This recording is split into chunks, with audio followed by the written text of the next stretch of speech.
की, भारत माता की, वंदे वंदे वंदे। भारतीय जनता पार्टी के मंडल के अध्यक्ष श्री अमर ठाकुर जी, जिला के अध्यक्ष श्री भीमसेन शर्मा जी, लोकप्रिय प्रत्याशी श्री लोकेंद्र कुमार जी,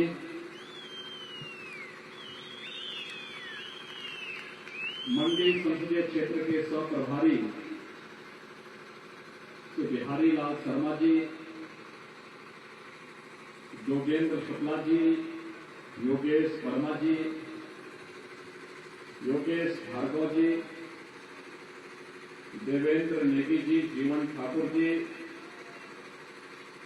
दिलीप ठाकुर जी, ममता देवी जी, जम्मू कश्मीर से यहां पर उपस्थित विधानसभा के सदस्य श्री प्रदीप शर्मा जी, जोली चंद जी और भारी संख्या में आनी विधानसभा क्षेत्र से जुड़े हुए सभी उपस्थित भाइयों बहनों,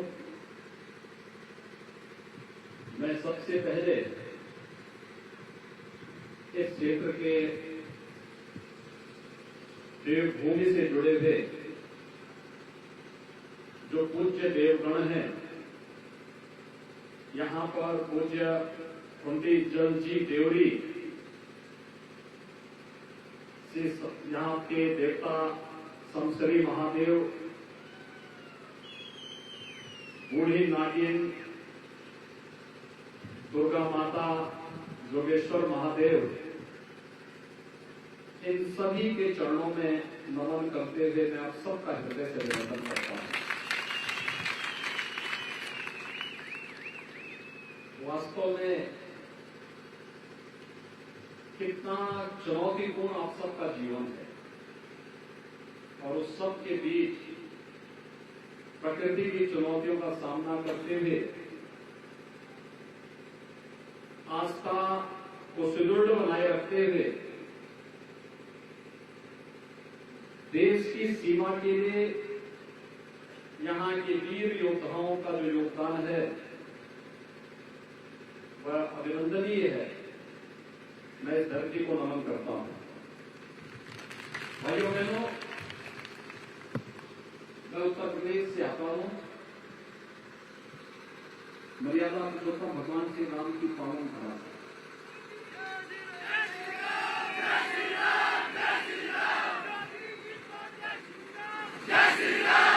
और हम सब जानते हैं, अयोध्या में भगवान श्री राम के भव्य मंदिर के निर्माण का कार्य 55% पूरा हो चुका है और अगले वर्ष के अंत तक मंदिर का निर्माण पूरा हो जाएगा। दुनिया का सबसे बड़ा मंदिर होगा जो भगवान राम का मंदिर अयोध्या में बनेगा। सबसे भव्य मंदिर होगा और श्री राम मंदिर के लिए आप सबकी भावनाएं भी जुड़ी हुई है और इसके लिए मैं आप सबको अभिनंदन भी करता हूं। अयोध्या आगमन के लिए आपकी प्रतीक्षा भी करता हूं कि आप अयोध्या पधारें, अयोध्या में भगवान की जन्मभूमि पर दर्शन करें।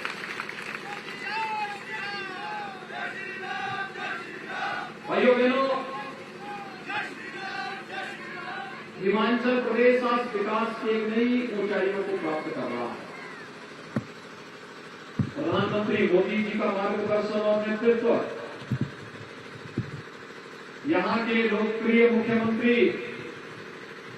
श्री जयराम ठाकुर जी का नेतृत्व, भारतीय जनता पार्टी के राष्ट्रीय अध्यक्ष माननीय श्री जगत प्रकाश नड्डा जी का मार्गदर्शन और हिमाचल प्रदेश की ही माटी के सपूत युवा नेता श्री अनुराग सिंह ठाकुर के यशस्वी मार्गदर्शन में आज हिमाचल प्रदेश विकास की नई ऊंचाइयों को प्राप्त कर रहा है। कोई प्रदेश जब विकास करता है तो उस प्रदेश के हर नागरिक के जीवन में भी खुशहाली की एक आस जगती है। ऐसे ही जैसे आज भारत विकास कर रहा है तो पूरी दुनिया के अंदर रहने वाले भारतवंशियों के मन में एक नया विश्वास जागृत हुआ है। एक विश्वास इस बात का जागृत हुआ है कि भारत अब पिछलग्गू राष्ट्र नहीं, भारत दुनिया का नेतृत्व करता है और नेतृत्व करना की क्षमता आजादी के अमृत महोत्सव वर्ष में इससे ज्यादा देखने को और क्या मिल सकती है। जब ये देश 1947 में आजाद हुआ होगा, उस समय हमने नहीं देखा,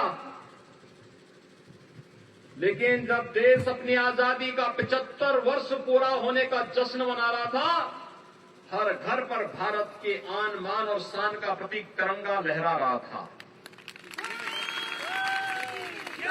जब भारत अपनी आजादी के 75 वर्ष पूरा कर रहा था, तब भारत पर शासन करने 200 वर्षों तक शासन करने वाले ब्रिटेन को पछाड़ करके भारत दुनिया की 5वीं बड़ी अर्थव्यवस्था बन रहा था। भाइयों बहनों, ये हर भारतवासी के लिए गौरव की बात होती है। आज दुनिया की कोई समस्या नहीं जिसका समाधान भारत के बगैर हो जाए। एक और वैश्विक मंच पर बढ़ती हुई भारत की प्रतिष्ठा और भारत की ताकत, दूसरी तरफ भारत की सुदृढ़ होती हुई सीमा। आज कोई दुश्मन भारत की तरफ टेढ़ी नजरों से नहीं देख सकता। उसे मालूम है कि अगर वो भारत की तरफ टेढ़ी नजरों से देखेगा तो उसका काम तमाम होना ही होना है, क्योंकि आज भारत के रणबांकुरे सर्जिकल स्ट्राइक और एयर स्ट्राइक करने में भी अब कोई भूल नहीं करते, किसी चूक नहीं करते और कोई देर भी नहीं करते। भाइयों बहनों, ये भारत की ही ताकत है। भारत के अंदर आतंकवाद की जन्नी कश्मीर की धारा 370 प्रधानमंत्री मोदी जी के नेतृत्व में सदैव के लिए समाप्त हो जाता है। अब आने के लोग चाहें तो जम्मू कश्मीर में जाकर के अपने लिए जमीन खरीद सकते हैं, कोई रोक टोक नहीं, क्योंकि जो अधिकार जम्मू कश्मीर के नागरिकों को जम्मू कश्मीर के अंदर होगा, वही अधिकार हिमाचल के नागरिकों को भी वहां पर प्राप्त होगा, क्योंकि वह भारत का हिस्सा है। एक भारत श्रेष्ठ भारत की ही परिकल्पना है। और भाइयों बहनों, एक और वैश्विक मंच पर प्रतिष्ठा, भारत की सुरक्षित होती हुई सीमाएं, आंतरिक रूप से सुरक्षित भारत, इंफ्रास्ट्रक्चर डेवलपमेंट के नित नए कार्य और कोरोना महामारी के दौरान भी अपने देश की जनता की हिफाजत कैसे करनी है, फ्री में टेस्ट, फ्री में उपचार, फ्री में वैक्सीन और भाइयों बहनों, हर गरीब को फ्री में राशन की सुविधा भी केवल भारत के अंदर मिली है प्रधानमंत्री मोदी जी के नेतृत्व में। ये डबल इंजन सरकार की ताकत है। दोनों सरकारें मिलकर के जब कार्य की तो परिणाम सामने आया। मैं पूछना चाहता हूं आपसे, क्या कांग्रेस की सरकार होती तो क्या ये फ्री में राशन की सुविधा का लाभ कोरोना कालखंड में मिल पाता? फ्री में वैक्सीन मिल पाता? फ्री में उपचार का लाभ मिल पाता? कांग्रेस होती तो क्या कश्मीर से धारा 370 समाप्त होती? और कांग्रेस होती तो क्या अयोध्या में भगवान राम का मंदिर बन पाता? भाइयों बहनों, जब कांग्रेस कुछ भी नहीं कर सकती है तो उसको वोट देके हम अपना वोट खराब क्यों करना चाहते हैं?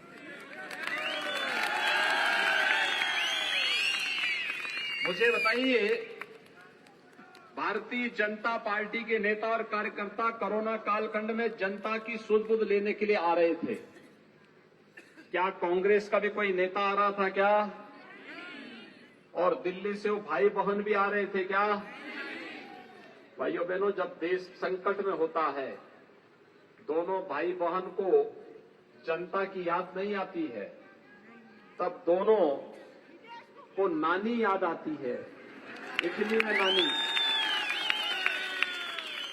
तब उन्हें इटली याद आती है, तब कुल्लू नहीं याद आता है, आनी याद नहीं आता है। तब भाइयों बहनों, उनको अपना परिवार तक वे सीमित हैं। कांग्रेस के नेता केवल अपने परिवार तक सीमित हैं और प्रधानमंत्री मोदी जी के नेतृत्व में भारतीय जनता पार्टी के हर कार्यकर्ता के लिए 135 करोड़ का भारत ही परिवार है और उसकी सुरक्षा, उसकी समृद्धि और उसकी खुशहाली के लिए कार्य करना वह अपना कर्तव्य मानता है और इस कर्तव्य का निर्वहन करने के लिए ही श्री लोकेंद्र कुमार को भारतीय जनता पार्टी ने अपना प्रत्याशी बना करके इस आनी विधानसभा क्षेत्र से आपके बीच में भेजा है।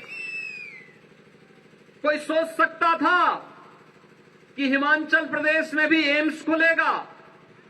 भाइयों बहनों, आज एम्स का निर्माण हो चुका है। Indian Institute of Management IM की स्थापना हो चुकी है।